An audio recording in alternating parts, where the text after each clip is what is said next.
texto das Escrituras Sagradas,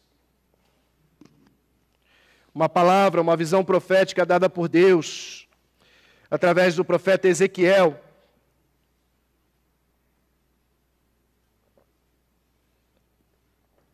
A visão de um vale de ossos secos. E assim, assentado como você está, farei a leitura do texto. Ou ficamos de pé, pastor? Como é o costume da igreja. Fiquemos de pé, irmãos, por um tempo, para a leitura do texto, aqueles que podem. Farei a leitura do versículo 1 em diante. E o texto diz, até o versículo 10. Veio sobre mim a mão do Senhor, e Ele me levou pelo Espírito do Senhor, e me deixou no meio de um vale que estava cheio de ossos, e me fez andar ao redor deles.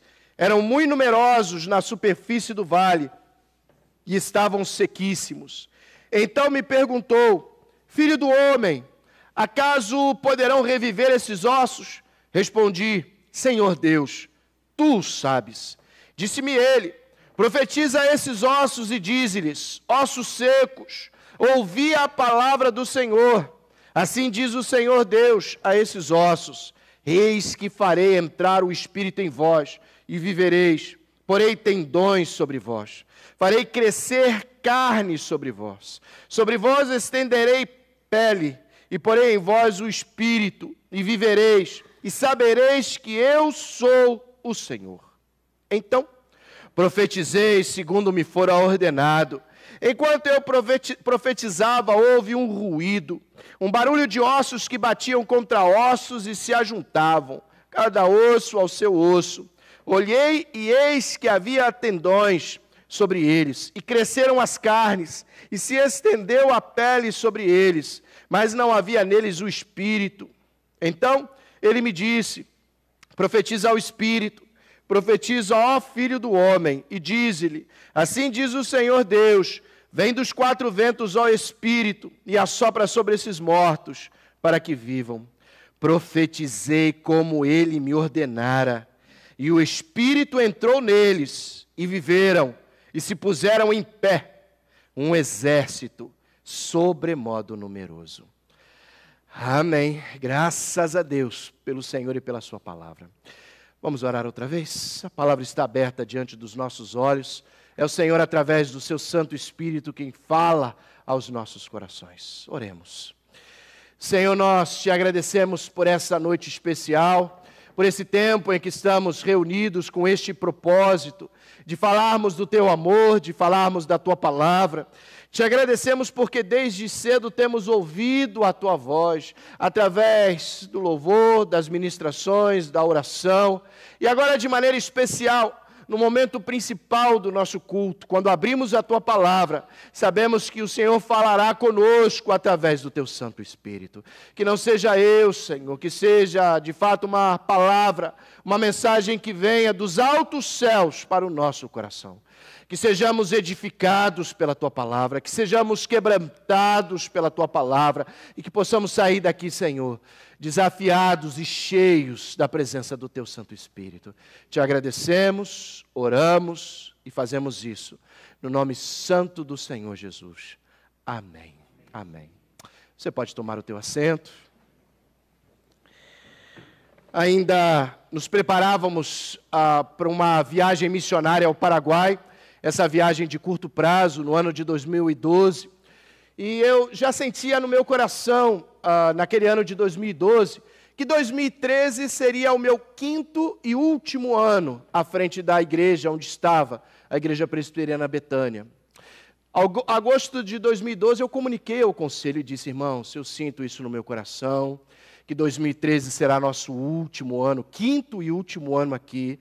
A igreja necessita de um novo pastor, eu irei para um novo campo. Não estávamos em paz, mas sentíamos já que o Senhor nos levaria para um novo campo, um outro desafio. Eu não tinha ideia para onde, eu não sabia, mas sentíamos no nosso coração que o Senhor nos levaria em 2014, um ano e meio depois dessa minha reunião com o conselho, para um outro e novo campo. Outubro daquele ano, nós estivemos no Paraguai para uma viagem missionária de curto prazo. Eu era secretário presbiterial de UPAs aqui do presbitério, reverendo Alfredo era secretário presbiterial de UPAs do presbitério metropolitano, e recebemos um desafio do falecido reverendo Dídimo, que era capelão do Mackenzie, que levou um grupo do Mackenzie voluntário e nos desafiou para irmos também em uma caravana.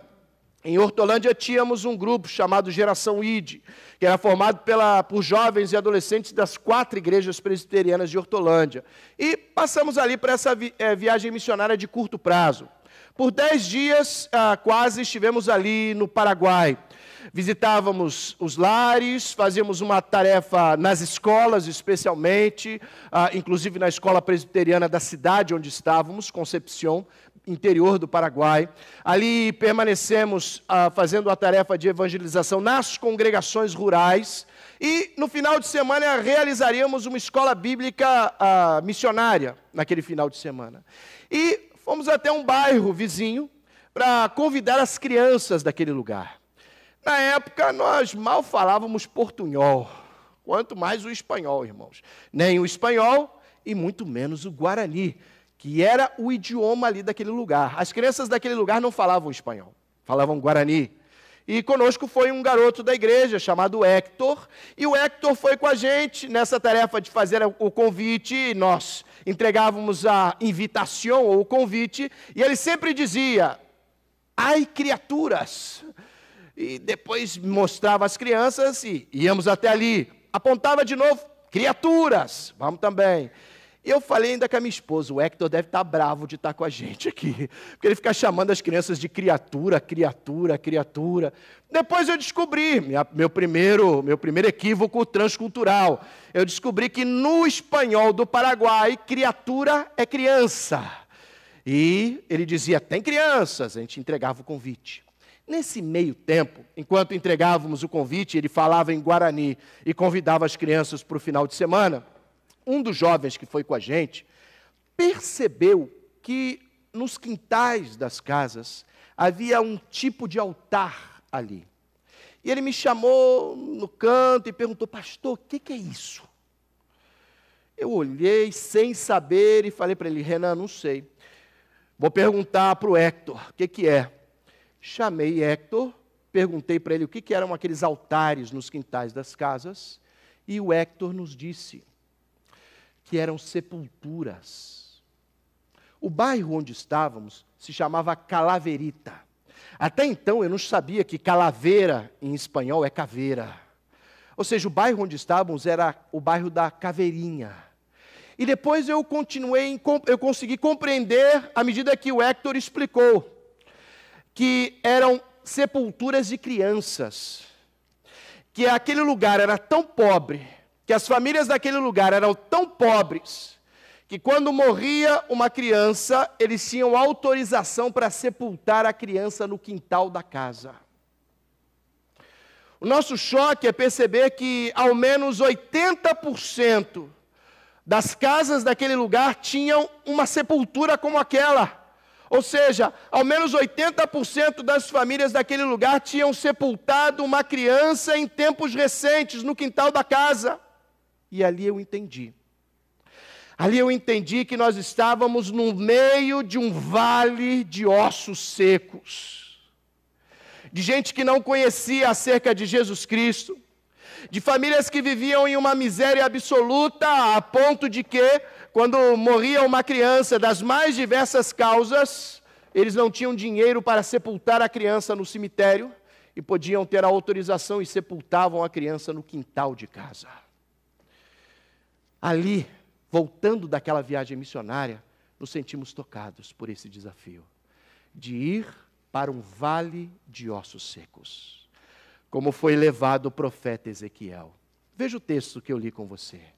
O profeta Ezequiel também, em uma visão, foi levado para um vale cheio de ossos secos. O texto é um texto sublime, dos muitos, dos todos, das Escrituras Sagradas. E nesse texto nós temos uma visão espiritual do profeta, levado pelo Espírito do Senhor até o meio de um vale, cheio de ossos secos. O texto diz que os ossos estavam sequíssimos, era um lugar de morte, era um lugar de destruição, era um lugar onde não havia nenhuma vida. E o Senhor o fez andar pelo meio de um vale cheio de ossos secos. E o Senhor fez uma pergunta ao profeta naquela visão. E perguntou: ossos secos podem reviver? E o profeta disse: Senhor Deus, tu o sabes. Até porque é fato, a obra de vida é uma obra exclusiva do nosso Senhor. Esse é um texto que remete à situação do povo de Israel. Era uma época muito complicada. Por conta do pecado do povo de Israel, o Senhor permitiu que viesse um exército estrangeiro, um outro povo que pudesse vir de lugares distantes e dominassem e subjugassem ali a Jerusalém. E como foi feito, primeiro com a Babilônia, e depois a Pérsia, que passou a dominar a Babilônia. E eram tempos em que, em tempos antes, a Samaria já havia sido dominada e subjugada pelos assírios. E agora chegou a vez de Judá e Jerusalém. Os muros de Jerusalém foram derrubados. O primeiro templo construído por Salomão já não existia mais. E dessa época nós temos Daniel e os seus amigos. Nós temos Jeremias, que não foi elevado, mas viveu nesse período. E nós temos o profeta Ezequiel, que viveu e que vivenciou todo esse tempo. Do princípio do exílio, toda a frustração do povo. E agora, já não havia mais Israel como nação. Já não havia mais a cidade de Jerusalém. Já não havia mais o templo em Jerusalém. E os judeus estavam dispersos por todo o império da Babilônia e depois da Pérsia. E agora, eram tempos onde não havia mais esperança para o povo. E esses ossos secos representavam a situação no qual se encontrava o povo de Israel. Sem vida, sem ser uma nação estruturada e independente, já não mais podendo se reunir no templo, e assim estavam, como ossos secos. E o Senhor então, nessa visão espiritual, que era uma palavra de esperança para Israel, que eles seriam restituídos como nação, como realmente foram. O texto nos diz que o Senhor disse ao profeta se ossos poderiam reviver, ossos secos. E o profeta disse: Senhor Deus, tu sabes. E a palavra do Senhor de mando foi: profetiza. Felizmente a palavra profetizar hoje, nos tempos de hoje, com teologias que não são condizentes com as Escrituras Sagradas, essa palavra foi deturpada. Profetizar é muito além de predizer o futuro. Profetizar, obviamente, não é declarar, determinar, ou o que seja, que a mente criativa religiosa do homem inventou. Profetizar significa proclamar. Você pode perceber que grande parte do que os profetas profetizavam era sobre o tempo presente. É claro que haviam profecias ou predições sobre tempos futuros, mas na maior parte a palavra profética dos profetas, Ezequiel, Jeremias, Isaías e todos os outros, era uma palavra dura diante do povo de Israel, que não andava mais nos caminhos do Senhor, e era uma palavra proferida, profetizada, proclamada, para que eles pudessem retomar a sanidade espiritual, a simplicidade das Escrituras Sagradas, a doutrina da palavra do nosso Deus. Nesse tempo, o profeta, no meio de um vale de ossos secos, foi desafiado pelo Senhor para proclamar a palavra no meio desse vale cheio de ossos secos. Profetiza, proclama. Proclamar a palavra, irmãos, é tarefa de todos nós. Aqui foi uma palavra de esperança para o povo. Mas se trazemos para os nossos dias hoje, percebemos que você e eu, todos nós, também caminhamos no meio de um vale cheio de ossos secos. Nós vivemos em uma sociedade onde não existem mais verdades absolutas, onde nós, que cremos em uma verdade absoluta, somos taxados das mais diversas coisas. Somos silenciados, hoje já levados aos tribunais no nosso país, porque afirmamos e reafirmamos pela fé que existe uma verdade absoluta, única, que consiste no Evangelho do nosso Senhor. Jesus Cristo, em João 14:6, diz o quê? Assim mesmo, pastor. Eu sou o caminho, a verdade e a vida. O Senhor não está dizendo que Ele é um caminho mais, no meio de tantos outros. A ideia dos dias de hoje é que tudo se resume a um corredor com muitas portas, com diversas possibilidades. Ou quando pensamos acerca de vida espiritual, a ideia de que todos os caminhos levam a Deus. Mentira! Só existe um caminho que leva a Deus. Jesus Cristo, o único caminho. Só há uma porta estreita, pela qual entramos pelo sangue precioso de Jesus. Essa é a nossa confissão de fé mais básica. E no meio de um vale cheio de ossos secos, nos levantamos como o profeta Ezequiel, para proclamar a palavra, a verdade do Senhor. Eu sou o caminho, a verdade e a vida. Ninguém vem ao Pai senão por mim, disse o Senhor Jesus. E o profeta aqui vivia em meio a um vale de ossos secos, tal qual todos nós. Recebeu esta tarefa, proclamar a palavra.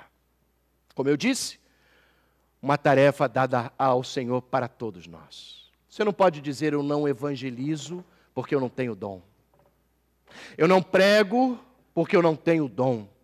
É claro que eu compreendo um dom dado pelo Espírito Santo na multiforme graça do Senhor, para que você venha ao púlpito para pregar a palavra, ou ministrar a crianças, ou ministrar no ministério de louvor, ou outros mais naquela lista grande de dons dados pelo Espírito Santo. Mas evangelizar, falar do amor de Deus, essa, irmão, é uma tarefa dada por Deus, que nós devemos cumprir com obediência. É para todos, sem exceção. A Bíblia diz, palavras do nosso Senhor, que a boca fala do que está cheio o coração. Isso não é um ditado popular, isto é um texto bíblico. E se o nosso coração está cheio de Jesus, é natural. Nós falamos do Evangelho, nós pregamos acerca do Evangelho, nós falamos de Jesus. Era um domingo e eu estava esperando para sair para a igreja. Agora são 3 mulheres dentro de casa, pastor. Eu me arrumo rápido e me assento na sala e espero. Cristina estava ali se arrumando com as meninas e eu ali esperando. Nós saíamos muito cedo, porque eu pegava a van da missão que estava lá na minha garagem, passava para dar uma carona para um povo da igreja, recolhendo no caminho um pessoal, e levava todo mundo feliz, cantando, e íamos para a igreja. Naquele dia, então, elas estavam se arrumando, eu falei, vou descer lá na garagem, vou arrumar a van, porque a van, além de combustível e oração, ela tinha outros cuidados também. Eu todo dia tinha que levantar ali a tampa, o banco, onde o motor estava embaixo, tinha que botar água, ajeitar uma outra coisa, para a van poder pegar, sair e íamos para a igreja. Naquele dia eu desci na garagem, o pneu estava furado. Da van, eu não sei como é que um pneu fura dentro de uma garagem, mas estava lá, furado. Eu chamei Cristina e falei, não vai dar, vou ligar para os irmãos da igreja, vai ter que todo mundo ir de ônibus, e a gente vai de meios alternativos para a igreja hoje, porque não dá para tirar a van daqui, porque a van não tem macaco, não tinha macaco e não tinha estepe, irmãos. Não dava para resolver o problema ali. Vamos para a igreja, tranquilos. Culto, retomamos, e ali, como é de costume cultural, as atividades são pela manhã, escola dominical e culto. Retomamos, quase 1h30, 2 da tarde, falei com a Cristina, bom, amanhã resolvo. Segunda-feira, tinha um borracheiro ali na minha quadra, saí com a van, pensei, vou perder esse pneu mesmo, vou sair com a van assim, saí com a van, tuque, subiu a garagem, parei no borracheiro, e ele falou, tenho aqui um alternativo, um recalchutado. Você imagina pneu recalchutado no Paraguai, irmãos, como é que é? Mas o dinheiro não alcançava, eu falei para ele, coloca esse aí mesmo, vamos colocar para rodar. Colocou lá para rodar, o pneu recalchutado, alternativo, e saímos andando com ele. No dia seguinte, à noite, na terça-feira, estava resolvendo um problema. Você sabe que aquele pneu recalchutado do dia anterior que eu coloquei, ele não furou. Ele explodiu, irmãos. Bum! Eu segurei no braço, falei para a Cristina, vamos estacionar. Estacionamos no lado ali de um hospital, grande, maternidade que tem ali num bairro vizinho. Eu falei para a Cristina, amanhã eu resolvo isso. Vamos de transporte alternativo outra vez. Finalmente, na quarta-feira de manhã, eu saí cedinho. Fui no ponto de ônibus, eu tinha que tomar o linha 31. E vou esperar aqui, ele custava passar, mas vai me deixar lá perto da van. E cedinho, parei lá no ponto, fiquei esperando. De repente, chegou um rapaz. O rapaz chegou, parou na minha frente, cruzou os braços e ficou me encarando. Eu fiquei olhando também, pensando, acho que eu conheço. Meu cérebro demorou 5 segundos para me dizer, você não conhece não, você nunca viu esse. E nesse inteirinho eu também cruzei os braços, eu não sabia o que ele queria, cruzei os braços e fiquei olhando para ele. E a gente ficou uns 30 segundos em silêncio, um olhando para a cara do outro. Ele girou os pés, foi para o lado, eu não sabia o que ele tinha, se ele tinha uma faca, o que ele tinha ali na mochila dele. Eu parei olhando, ele parou desse lado de cá agora, cruzou os braços, ficou me encarando, e eu continuei, encarando ele também. Durou mais uns 40 segundos. E eu já, sem saber o que fazer, pensando, o que eu vou dizer para ele? Vou perguntar qual é o problema? Tem alguma coisa errada comigo? Quando o Senhor me falou, prega a palavra. E aí eu comecei, olha, mira, comecei a dizer em espanhol para ele, mira, eu não te conosco, não tenho ideia de quem sois, e comecei. Mas tem um Deus que nos ama profundamente, que enviou o seu único filho para nos salvar. Ele fez assim com a mão e eu entendi. Ele era surdo, mudo. Eu dei o devido distanciamento social, perguntei se ele lia lábios, ele disse que sim, tirei a máscara e continuei então, continuando. Existe um Deus que nos ama. Eu não sabia se eu iria ver esse homem outra vez. Quem sabe tudo isso que passou comigo, eu poderia estar aborrecido outra vez, Senhor, eu estou aqui fazendo a Tua obra e sempre acontecem esses problemas.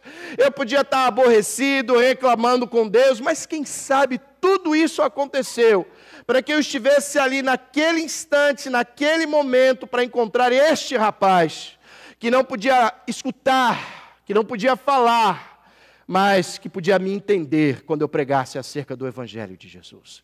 Eu não podia perder a oportunidade. Eu não podia perder a oportunidade porque eu sou pastor? Não. Eu não podia perder a oportunidade porque eu sou missionário? Também não. Eu não podia perder a oportunidade porque eu sou cristão? Porque todos nós fomos chamados por Deus para pregar o Evangelho, para proclamar no meio de ossos secos, para falar do amor de Deus através de Jesus. Naquele instante, depois de que ele me escutou por um tempo, ele olhou para a rua, fez assim com as mãos e foi em direção da rodoviária da cidade. Eu moro perto da rodoviária. Nunca mais o vi. Mas nós sabemos, irmão, que palavra não volta vazia. Nós, reformados presbiterianos, sabemos mais ainda, que o Senhor tem os seus eleitos. A Ele pertence a obra e a missão. O Senhor é soberano sobre todas as coisas. Cabe a nós proclamar, pregar o Evangelho. Você fala, você insta, corrige, através das Escrituras Sagradas. O profeta foi obediente, compreendeu. E então ele começou a proclamar no meio de um vale de ossos secos. E aquilo que era um vale de ossos secos, de repente no final da visão, enquanto o profeta proclamava a palavra, a Bíblia nos diz então que os ossos se colocaram de pé. E de repente cresceram tendões, músculos, carne, pele. Veio o sopro da vida sobre aqueles ossos secos. E no final da visão espiritual, já não era mais um vale de ossos secos, senão de fato um exército de pé, sobremodo numeroso. O Israel de Deus, somos nós, a igreja do Senhor, um exército de pé, sobremodo numeroso. Outrora, fazíamos parte do vale de ossos secos. Hoje, fomos resgatados pelo Senhor. Daqui a um tempo, se o Senhor me permitir, vamos ao Uruguai. E é também um vale de ossos secos. E a nossa oração é para que o Senhor nos dê ousadia, intrepidez, coragem, como havia sobre homens e mulheres das Escrituras Sagradas, como estava com Pedro, o Senhor, com Paulo, que tinham coragem ou ousadia para testemunhar a convicção profunda da crença em Jesus Cristo como único caminho, como único Senhor e Salvador. E onde quer que você esteja, seja qual for a parte do mundo onde você estiver, ali você permanece firme na mesma tarefa, pregar este evangelho, falar do amor de Deus com coragem. Nós tínhamos uma equipe da Igreja Presbiteriana do Brasil no Afeganistão. Um vale de ossos secos. Reverendo Ricardo Gutierrez estava ali, hoje ele está na Albânia. E ali haviam 2 missionárias. Uma delas era dentista, de Anápolis, se formou em odontologia pensando no campo missionário. E a segunda era uma irmã abençoada, que fazia um excelente trabalho de evangelização com jovens no Afeganistão. E estando ali, a APMT tem todo um cuidado de preservar a vida dos missionários em campos complicados. Nós temos missionários no Iraque que ficaram a 100 quilômetros do exército islâmico. A rota de fuga deles, e a APMT sempre traça uma rota de fugas. A rota de fuga desses missionários do Iraque era pelo Irã. Você pensar, missionário que foge pelo Irã é porque a coisa está feia de fato. Nesse caso, a APMT contratou um segurança para estar ali. Ah, pastor, isso é demais. Irmão, você viu o que aconteceu depois com o Talibã, que retomou todo o processo de poder no Afeganistão. Era complicado. E eram 5 missionários ali. As 2 brasileiras, 2 bolivianas e uma canadense, que viviam nesse apartamento. E o segurança começou a traçar rotas de fuga. E descobriu que o melhor lugar era pela janela. Ele começou a olhar as missionárias, e essa missionária contando com muita graça essa história. Parou nela e disse, mas você não passa na janela. E ela começou no desafio da janela. Você comeu muito na pandemia, né? Começou a fazer aquele desafio da calça que ficou para trás. Essa estava fazendo o desafio da janela, para que se aparecesse, se tivesse algum problema, ela iria escapar nessa rota de fuga pela janela. Meu pai me ligava todo dia quando eu falei que ia para o Paraguai. Ele pensava, você vai para o fim do mundo. Se eu dissesse que ia para o Afeganistão, então... Esses são confins da terra, onde você tem que traçar rotas de fuga onde você mora, porque você pode ser morto pela madrugada. Isso é coragem. Ninguém nos prendeu a caminho da igreja hoje. Não existem policiais nos vigiando aqui, como existiram com missionários em outros países hoje. Nós temos ampla liberdade para testemunhar, ainda que queiram nos calar. Você pode ainda falar sobre o amor do Senhor, que Jesus Cristo é o Salvador. E quantas vezes nos calamos por medo, por vergonha. As pedras clamarão se nos calarmos. Meu sobrinho me mostrou recentemente um sermão vindo do chat GPT. E ele me perguntou, o que você acha, tio? Eu, tio da família, pastor, para responder. Dei uma explicação para ele, que podia ser uma ferramenta, mas não para um sermão completo. Mas ele disse, as pedras podem clamar, daqui a pouco a inteligência artificial vai pregar. E eu disse para ele, só se nós nos calarmos. Aí as pedras começam a clamar. No meio de um vale de ossos secos, homens e mulheres se colocam de pé. Abrem a boca e pelo Espírito Santo começam a proclamar a palavra do nosso Senhor.